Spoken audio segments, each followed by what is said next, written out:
major issue that I see, and it happens for me too, and that is being around in a community of people who are all aware of how really critically important health is. You know, most of us don't get reminded until we get tapped on the shoulder. We need that tap on the shoulder to be told that, you know, you've got something serious happening now. And that's the wake-up call that makes us say, wait, I guess I should attend to my health. And in fact, if you ask, you should try this sometimes, find people, and just say, by the way, do you make a list of things to do for the day? You know, and or what's on your agenda? And if they say yes, say, can I see, or can you tell me where health is on there?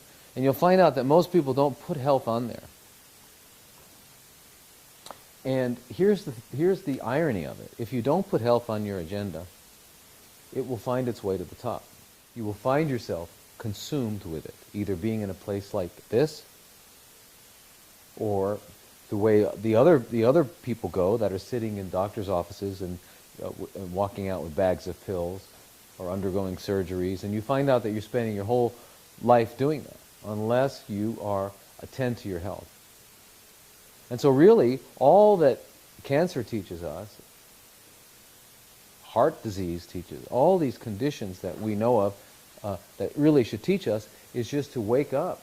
Wake up. Life is pretty serious and a lot of fun, but it's got its serious things, and it's got some requirements. And it turns out that we are biological entities, and that we are, being biological entities, we actually have a function on the planet.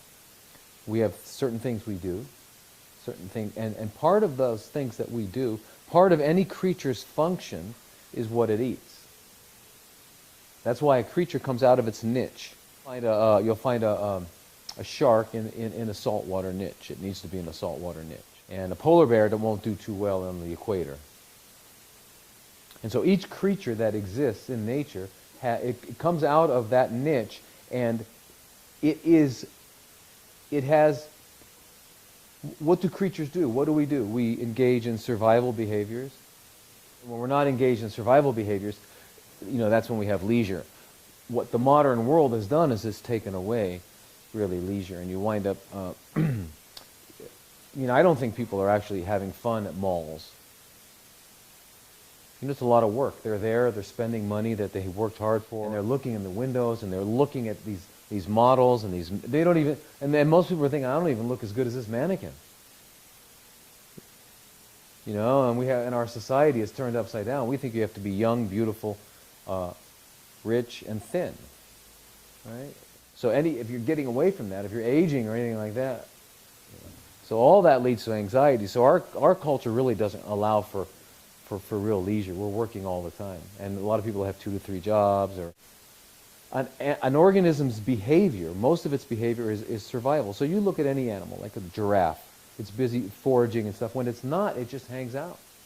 They just hang out. And they're in bliss. Animals are in bliss when they're not engaged in survival behaviors. When we grow up in our cultures, we don't get the basic essentials of life. And the basic essentials of life are this. I should have been taught that what this body needs to stay alive, what's poison, what's not poison.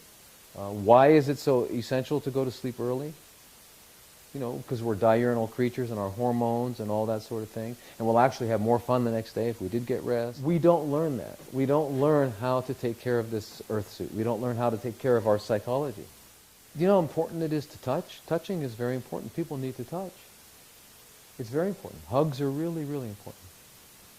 So, when we get cancer and we get other conditions like this, it's because we've grown up in a completely artificial world, and we had no idea what this thing is and how to take care of it, or, you know, we don't even know that we're in a body. We think we are a body. Anyway, we don't put it all together. We don't integrate it. We don't understand how to live. How to live in a way that is genuine and authentic, and that will satisfy our spirits and allow our bodies to we should have a vigorous old age. Because we grew up in this artificial world and all that, that's why we're here. We had to come here, and